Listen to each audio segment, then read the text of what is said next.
dear beloved, Boss Mike Cervera.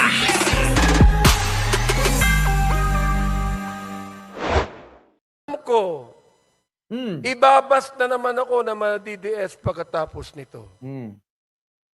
Gusto kong makinig kayong lahat. Bakit? Alamin nyo nung una ang batas. Bago nyo kami imurahin.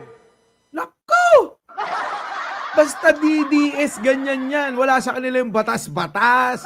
Idol nila si Digong eh. Paano nga mag-aaral pa magre-research pa yan ng mga batas-batas. Basta sa kanila, tama ako! Period. Ganon. Mga walang yung mga kababayan eh. Wala silang pagtanggap ng pagkakamali. Oo. Napakahirap nilang paliwanagan. Oo. Bakit kanyo napakahirap paliwanagan? Sarado mga isip niyan. Sabi nga nung isang kaibigan ko, naka-ispalto na ang buong ulo ng mga yan. Hindi na helmet po mga kababayan Diba? Hindi na ko helmet. Kaya yung mga yan, kahit na ano sabihin nila, kahit anong pambabas nila, para sa kanila, yun ang tama. Basta kayo ay sasalungat kay Digong para dito sa mga DDS na mga vlogger nilang mga tatanga-tanga. Kaya nga kita nyo, nadidimanda. Diba? Alot Veracruz, thank you naman. Opo, Kaya sige lang na sige. Hindi nila alam na ito si Digong, mga kababayan, ay dadalhin sila sa tiyak na kapamakan. Bakit kanyo? Mamaya tatalakayin natin to. Handa na si Digong mapunta sa impyerno. Ngayon, kung kayong mga DDS naman, handa na kayong sumama sa kanya sa impyerno, wala na kaming magagawa ron. Sumama kayo. Oo. Di po ba, mga kababayan? Sa ganyang mga gawain ninyo. Ngayon, kung inyong naiisip na, oo nga, teka nga muna. Bakit kami sasama kay Digong sa impyerno? Aba, panahon na siguro para pagkaisipin ninyong maigi na nasa maling landas kayo. Ano po, mga kababayan? Sige, bakit? Bago nyo kami latiin. Laitin. Hindi latiin. Laitin. Meron bang words na latiin? Alam ko kasi laitin. Anyway. Regardless. Sige, tuloy. Alamin nyo muna ang batas. Sapagkat dito po, sa house na ito, ay pinaglalaban namin hindi lamang ang katuwiran ng bawat tao, kundi ang tinatawag nating sanctity of life. Nako! Mabigat yan. Siyempre naman mga kababayan, mahalaga ang buhay ng bawat Pilipino. Na itong pinaglalaban naman ni Abante, pastor to Ayaw neto ng papatay ka na lang nang walang kadahilanan, di ba? Kasi ang Duterte, mga kababayan, yung pagpatay sa kanila parang ordinaryong gawain lang. Di po ba? Napaka-ordinaryong gawain ng pagpatay sa grupo ni Digong. Kaya nga mga kababayan, sinasabi ko sa inyo, eto lang yan. Kung etong si Digong ay minahal itong mga mahihirap nating kababayan na tulad natin, malamang siguro mamahalin si Digong. Kasi ang pinakamabigat na mga issue ni Digong, tatlo yan. Pagpatay, droga, at sugal. Kita nyo mga kababayan? Pang-apat nyo na corruption niya. Diba? Pagpatay, droga, sugal, corruption. Yan. Pero pinakamabigat dyan yung pagpatay kasi, mga kababayan. Alam naman natin, sa gobyerno walang malinis dyan. Sino bang naging malinis? Lahat na batikan. Walang naging isa man. Mula noong nawala si Pangulong Ferdinand Marcos Sr., wala ni isa man ang hindi nabatikan ng korupsyon. Kahit sino sa kanila. Si Cory nga noon, ilang beses yan kinudita. Sa pangunguna ni Gringo Hunasan. Di po ba? Pagkatapos nun, sumunod si Ramos. Nakaw, ganun din.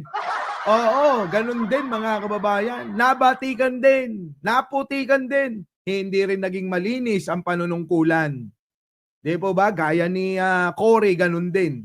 Ramos, Estrada. Putik na yan mga kababayan. Estrada. Naging malinis? Hindi. Pinutikan ng pinutikan, pinutikan ng pinutikan. Hanggang sa nagalit ang taong bayan. Naniwala sa envelope lang. Hindi na nila inisip na kailangan manatili ng presidente ng Pilipinas kapag nahalal. Nagkaroon ba ng pagbabago? Hindi, mga kababayan. Nagkaroon ba ng kaginhawaan para sa mga Pilipino? Hindi, mga kababayan. Naging matino ba ang mga tao? Hindi. Mas lalong naging mga walang iya. Kaya nga, nabuhay ang mga Duterte. Yan ang resulta, dumami ang mga walang iya. Kaya nga, huwag na kayong magtaka na nagkaroon tayo ng presidente na demonyo. Di po ba? Napalitan sino? Napalitan si Erap ni Gloria dahil sa pag-agaw niya. Naging matino ba? Naging malinis ba? Hindi! Puro maraming mga issue. Wala ni isa ang naging malinis sa kanila. Di po ba? Danny M. Reyes. Oy, bago sweldo to. Ganun talaga pagka may batang jowa. Di ba? Tapos, sino pumalit? Kay Gloria. Di ba pumalit si Pinoy? Naging malinis ba? Maraming mga isyong ibinato sa kanya. Kaya nga yung 8, diretso, inidoro. Di ba di nyo binoto? Ganyan mga kababayan ang nangyayari. Dahil sa pag-aakala nyo na kailangan na natin ng panibagong muka sa politika at mailuklok sa pinakamataas na posisyon. Naging uhaw ang mga Pilipino noon dahil sa haba ng panahon mula nung nawala si Pangulong Ferdinand Marcos Sr. noon. Ang tao na uhaw sa pagbabago. Sa pagbabago, totoo yan mga kababayan. Di po ba? Nauhaw tayo, sama nyo na sa mga nauhaw ng pagbabago. Kaya nga mga kababayan, minsan may lumabas na mukhang kabayo na nagpanggap na apelyidong Marcos. Abay, maraming naniwala doon sa mokong na yun. Sinabi na namin, scammer yan. Hindi yan totoong Marcos. Dahil sa uhaw ng loyalista na magkaroon ng isa pang muling bayaning Marcos, pinaniwalaan ng karamihan ng mukhang kabayong panggap na Marcos lang. Ganun ho eh. Alam nyo, ang buhay ng tao kailangan mahaba yung pasensya. Sa tuwing tayo ay nagmamadali, abay lalo tayong napapasama. Di po ba? Mga kababayan, kaya mga kababayan, dahan-dahan lang.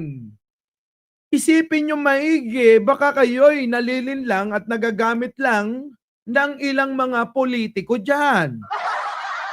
Tulad nito mga DDS, masyadong nagmamadali yan. Yung mga nandiyan dyan sa social media, karamihan, troll lang. Ito namang mga vlogger, porke kumikita, ayaw nang umalis sa pagtatanggol kay Sara. Mga kababayan, kailangan ng pagsasakripisyo ng bawat Pilipino. Hindi po pwede na kami lang ang magsasakripisyo at kayo ay tuloy-tuloy sa kapakinabangan ninyo.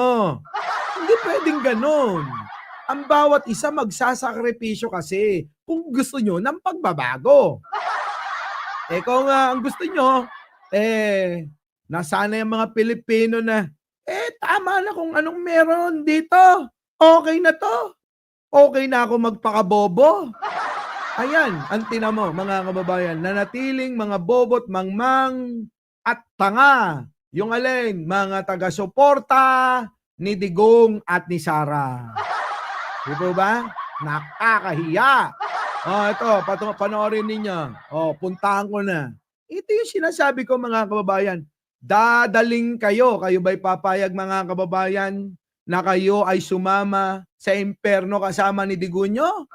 Ganun na lang ba ang inyong paghanga, ang inyong pagiging panatiko sa isang tao na mismo sa bunganga niya manggagaling? Magkikita-kita kayong lahat sa imperno? Hindi. Diba? Pasok. At doon na lang tayo magkita. Kita nyo, pakinggan yung buo, mga kababayan, ito. Digong, anyayahan mo na yung mga masugid mong taga-suportang humihimod ng puwet mo. Nang sa ganon, malaman nila na ngayon pa lang alam na nila yung magiging hantungan ng pupuntahan ng inyong grupo. Pasok. Ako bulahin ako. Takot-takutin niya baril-barilan mga sindika. Yung mga ganyan, mga kababayan, ganyan yung hinahangaang pananalita nila. Medyo may slight na pambobola at mas marami ang pagmumura. So, sa mga tangat, bobot, mangmang, mga kababayan, sa ganyan sila humahanga. Di ba ba? Napaka-basic lang unawain yan. Tiruin ninyo yung ganyang pananalita. Hinahangaan. Sa bagay nga naman. Di ba? Si Norman Mangusin nga, hinangaan. Eto pa kaya. Di ba? Si Diwata nga, hinangaan. Eto pa kaya. Hindi ko naman sinasabing kamuka. Tuloy. Gato.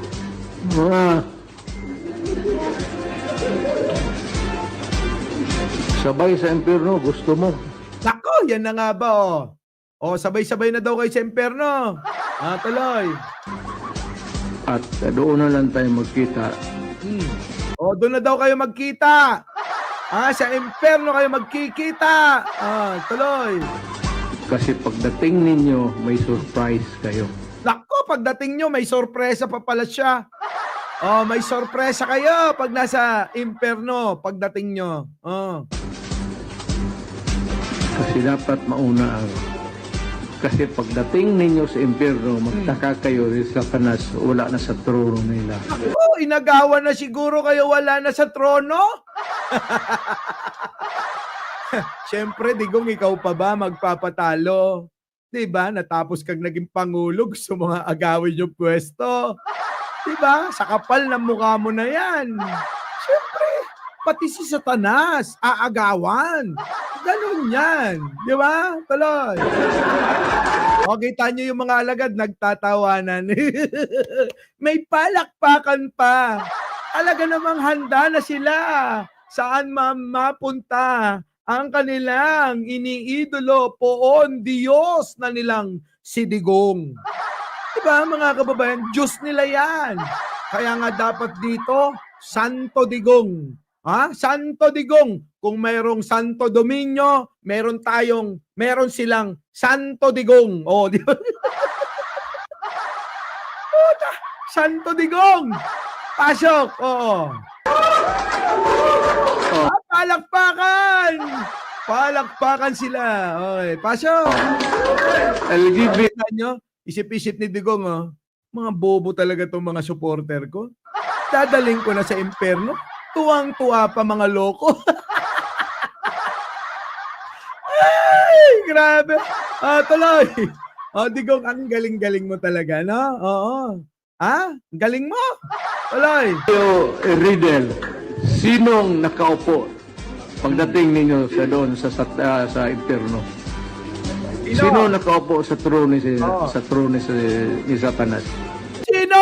Sagot! Sino? Siyempre, alam nilang sagutin yan yung mga DDS dito. Sagutin nyo na kung sino. Oh, sino? Sino ang dadatnyan nyo sa impyerno? Sasabihin ni Digong, Toits! Puta, Toits! Puta, Toits yan! Ganon! Eto na. Sino Digong ang dadatnan sa impyerno nakaupo sa trono? Trono dati ni Satanas. You guess. To it. Oh, kita nyo? Kaya yung mga DDS, handa nang magpakademonyo. Bakit? Handa na rin naman silang sumama kay Santo Digunyo. Kaya okay lang magpakademonyo yung mga taga-suporta ni Digunyo dahil handa na silang sumama kay Santo Digunyo. Oo. Diba? Ay, grabe. Inyo na yan, oo. Siguro naman itong mga ito, linggo ngayon, magsimba naman kayo. Ay, sa mga sa mga hindi mga DDS dito. Pero yung mga DDS, huwag nyo nang pilitin yan. Handa na silang lumaban at handa na silang samahan si Digunyo, Santo Digunyo, ang Diyos ng mga bobo na mga Pilipino. Diba? Oh, alam nyo na. Puta, grabe no. Piruin mo, dadaling ka sa impyerno, tuwan-tuwa ka pa. Pasok. Si Satanas nag-manicure lang yan sa paa ko. Anak ng pating na yan, yung pambobola niya na ganyan, 101% makatotohanan. Dadaling kayo sa impyerno niyan. Bakit? Matanda na yan. Mula nung pinaggagawa niya ang kasamaan, hinanda niya na yung sarili niya at kaluluwa niya na ang pupuntahan niya ay impyerno. Kaso, yung yabang niya naman napapalit siya sa demonyo at kay Satanas. Naku, malabo yan mga kababayan. Bakit kanyo? Pang-uuto lang sa mga DDS yan. Bakit kanyo? Siyempre para lumakas ang loob nila na pagdating nila ron, si Digong ang presidente nila. Kaso may problema. Si Sara gusto rin maging presidente.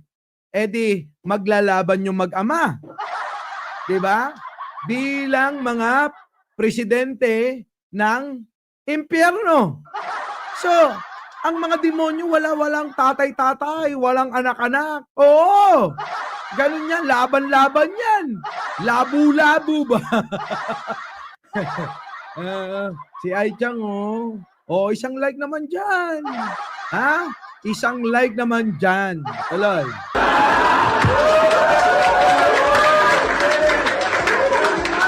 Diba? Kita niyo yung palakpakan ng mga tanga, diba? Ngayon, kailangan ko pa bang ipaliwanag na mahihina talaga ang mga utak ng taga-suporta ni Digong? Kung sa pahayag niyang isasama sila sa impyerno, nagpapalakpakan yon. So, ibig sabihin mga kababayan, yan na yung maliwanag na patunay ng mga tangamang bobo. Etong mga taga-suporta ni Santo Digunyo. Diba? Pasok. Bakit ako magpatalo?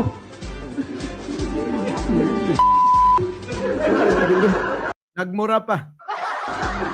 Magpunta ako doon sa impyerno para pasunog lang siya. Tapos si Satanas ba tigas-tigas doon? Tuwan-tuwa sila sa ganyan. Yung mga ganyan na minsan hindi mo na nga maintindihan kung anong gusto niyang iparating sa mga tangat bobot mangmang. Diba? Tuwan-tuwa sila dyan mga kababayan. Ewan ko kung saan pa humuhugot ng mga utak itong mga ito. Diba? Kaya nga sabi ko, basta DDS, ang utak nasa ethics at nasa mga mani. Ganun lang kaliliit ang mga utak Oo.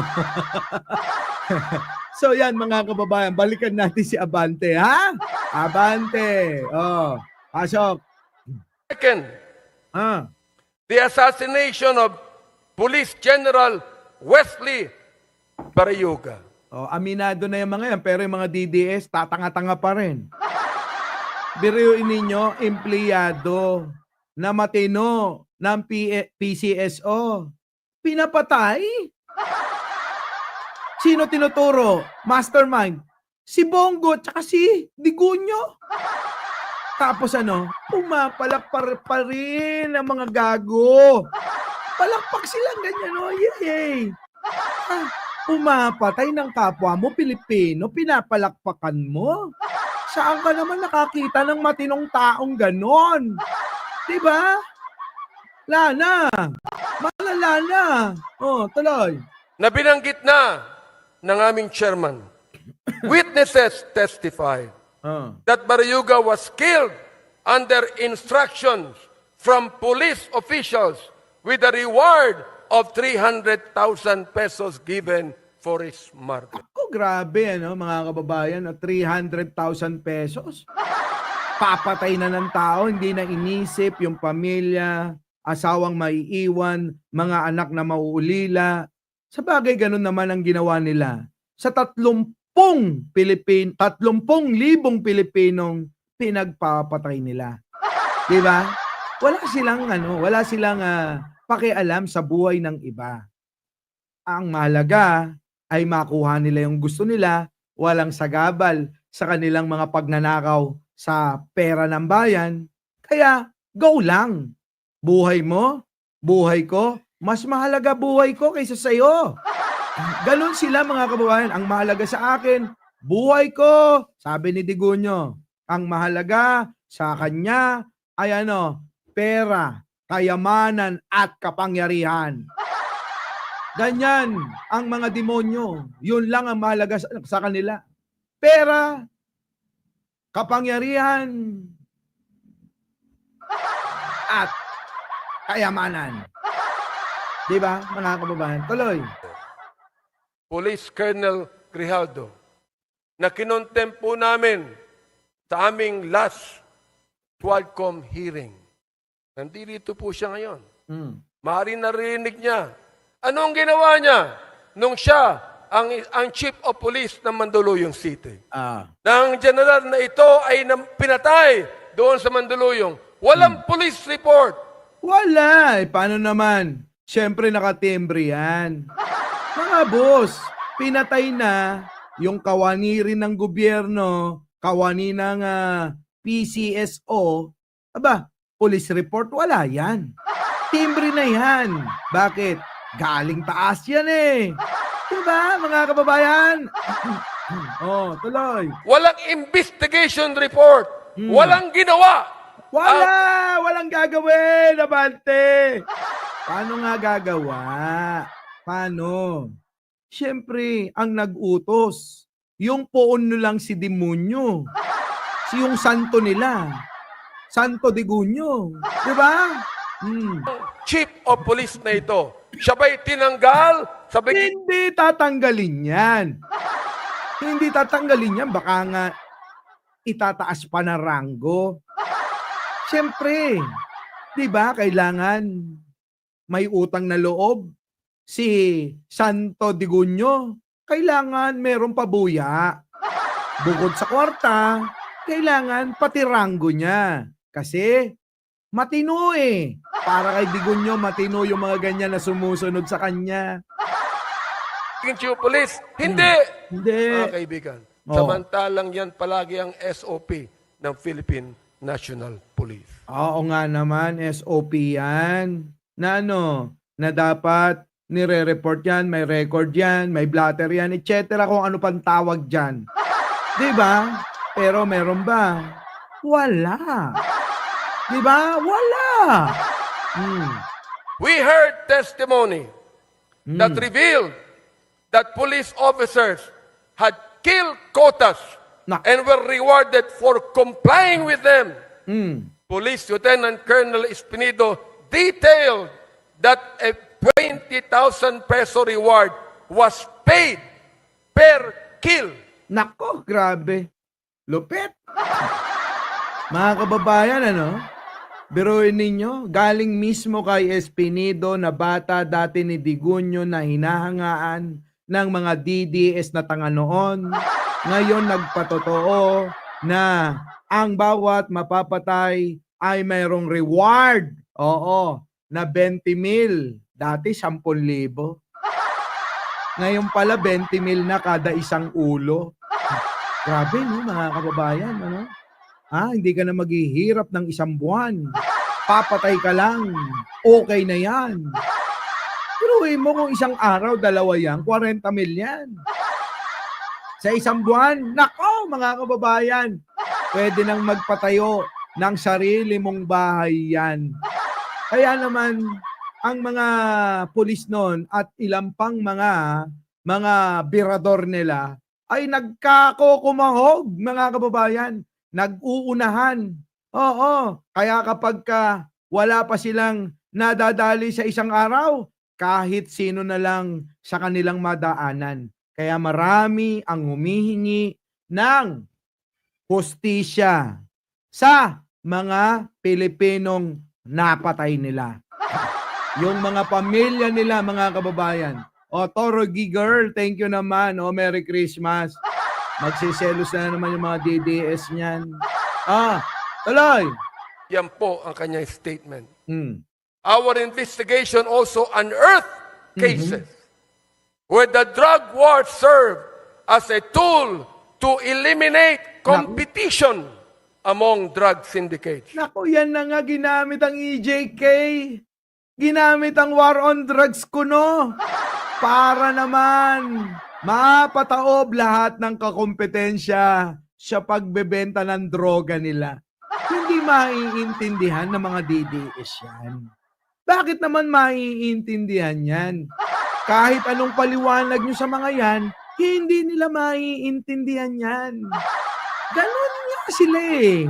Yung kabobohan nila at kamangmangan nila at katangahan nila, pinasimento na nila. Ano pa? Ipamaso nyo yung mga ulo ng mga yan nang matapos na malaman ninyo na walang laman ang utak ng mga yan. Tuloy.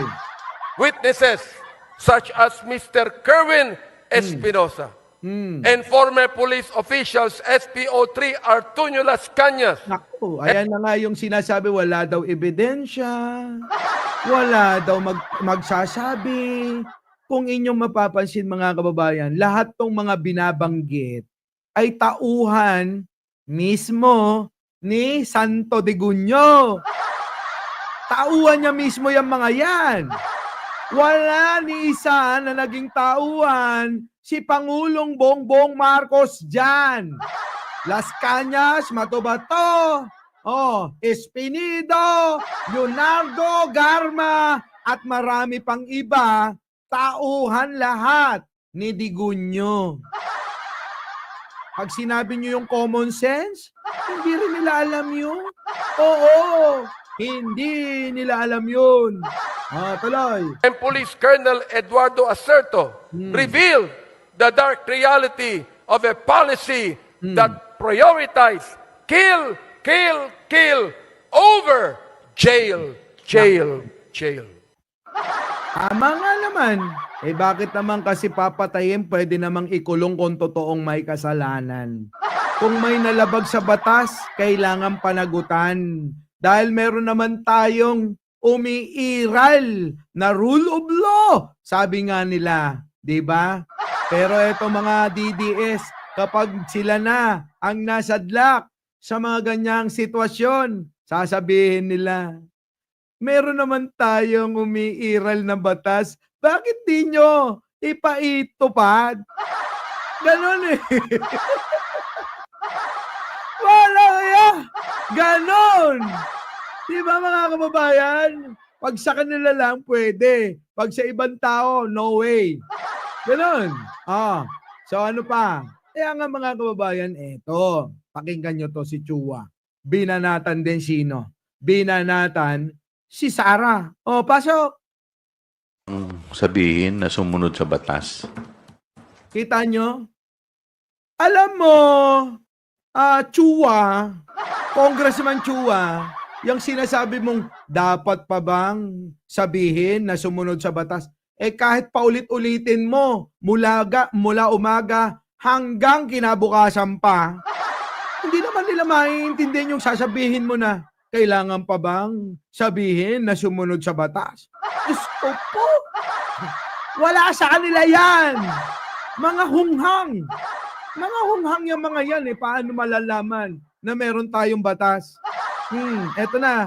Pakinggan ninyo. Dapat pa bang sabihin na sumunod sa batas? Ang ating pangalawang Pangulo? Nakalimutan yata ni Congressman Chua. Yung ating pangalawang Pangulo ay anak ni Santo Digunyo. Kung yung mga hindi nga anak ni Digong na mga humihimod ng puwet niyan, abay sarado isip niyan, yung pakayang anak, yung anak na hindi naman purong Pilipino, na parang ito. Di ba? Ano sabi? Sa Amerika daw, wala naman akong ano sa mga Hudyo, pero mag-research kayo. Ganun lang yun. Si Sarah mukhang lahi nun, yun. Tuloy. Ang ating pong pangalawang Pangulo ay isang abogada. Siya po ay pangalawa sa pinakamataas na opisyal ng ating bansa. Nag-oath po kami ng aming panunungkulan na kami po ay susunod sa alituntunin. So sa tingin ko naman po, magiging reasonable naman po ang ating pangalawang Pangulo. At sa tingin ko naman po, ay alam naman din po niya kung ano po ang dapat niyang gawin at alituntunin po dito. Yun naman pala. Dapat, Sara, daw alam mo yung mga lituntunin, panuntunan, dahil naman daw ikaw ay isang abogado na hindi nga namin nalaman na abogado ka. At ikaw naman ay naiboto ng mga tanga na naging vice-presidente ka pero mukhang teka. Mulat mukhang teka. Bakit ganon? Diba? Parang hindi mo yata alam kung ano yung dapat mong sundin. Hindi mo alam kung ano yung dapat mong tahakin at sundin na mga pamamaraan para masunod ang batas. Nakakahiya, di ba? Dahil vice-presidente ka. Kaya nga sa mga sa kasaysayan ng Pilipinas, ito yung pinaka-nakakahiyang vice-presidente sa ating kasaysayan. Opo. Siya yung pinaka-nakakahiya, pinaka-walang kwenta, na nagkaroon tayo sa kasaysayan ng vice-presidente na isang anak ni Digunyo, Santo Digunyo. Di ba? Shoutout po sa inyo sa mga hindi pa nagla-like, hindi pa nag-share, at hindi pa nakasubscribe. Sabi nga ni Ai Chang, subscribe na. Diba? Pindot-pindot lang yan. Tuloy! Are we considering going to the office of Kong Duterte to personally appeal to the Vice President and relay yung ating concerns, most especially na it will entail a lot of security if she will remain defiant or she will be defiant? Well, siguro mami, pag-uusapan muna namin ni Sergeant at times what is best, no? But ako siguro naman, tayo naman mga reasonable tao tayo 'di ba? Lahat naman po tayo dito, lingkod. Tayo, reasonable lahat dito, nandito, maliban yung mga DDS dito. Oo. Tama ka, Chua, pero yung meron talagang mga ilang mga tao na mga mangmang, walang alam, hindi makahalata, hindi makaasinta ng kung ano yung tama at mali. Dahil sa kanilang paghanga sa siguro kaugali nila, kaya hinahangaan nila.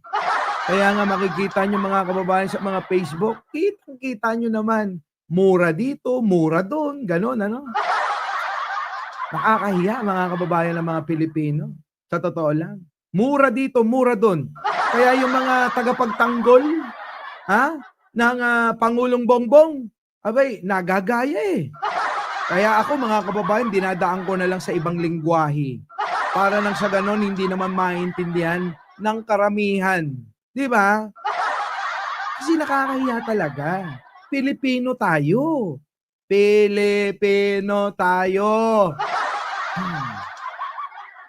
Nawala na mga kababayan yung Nawala na yung mga kababayan.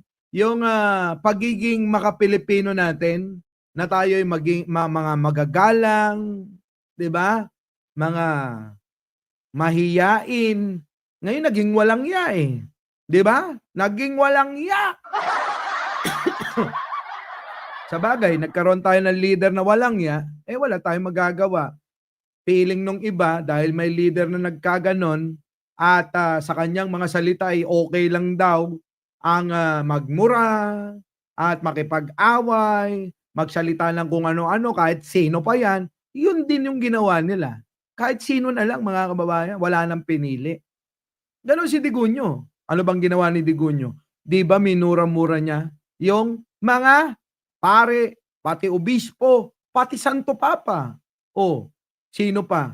Presidente ng ibang bansa. Kaya tuloy walang naging kaibigan. Maliban sa China. Ganun yun, mga kababayan. So, ayan na nga. Sabi nga ni Abante uli, ano sabi? Ng tao sa Pilipinas, walang pakialam sa gobyerno. Kaya dapat ang bawat Pilipino makialam dahil ikaw ang bumoto sa amin. Oh, tama naman, 'di ba? Walang pakialam ang karamihan sa mga Pilipino pagdating sa gobyerno. Dahil etong mga ito, mga kababayan, mga tao na walang pakialam kasi ang gusto nila trabaho lang, bahala kayo diyan.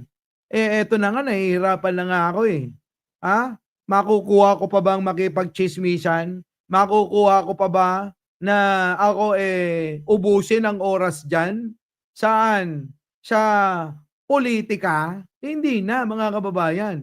Kasi ako naniniwala na ang mga Pilipino kapag ka naluklok na ang isang leader, ang ating mga obligasyon na lang sumunod sa mga alituntunin panuntunan ng ating gobyerno. Ang hindi, mga kababayan, yung mga taong nagnanais ng kapangyarihan na hindi na idadaan sa halalan. Ang gusto nila, mga kababayan, alam nyo? Agawin na lang agad-agad ang kapangyarihan. Siyempre nga naman, bakit pa ako magpapakahirap ng eleksyon na hindi naman ako mananalo dyan? Agawin na lang natin kay Pangulong Bongbong Marcos yan. Di ba? Nako, fight for the people's interest. Marami na akong pinagyabang na mga proyekto. Sampulan natin. Si Fight for the Peoples. Ito, tingnan mo. Titigan mo maigi to, nasaan ka? Siyempre, aangkinin ng DDS to. Aangkinin nyo na naman. Sobra. Wait. Sobra. Nasaan na tayo? Dito, tanggalin na natin to si Digunyo. Demonyo naman yan Kaya wala na silbi. Para sa matinong tao, walang silbi si Digunyo. Our beloved Boss Mike Cervera.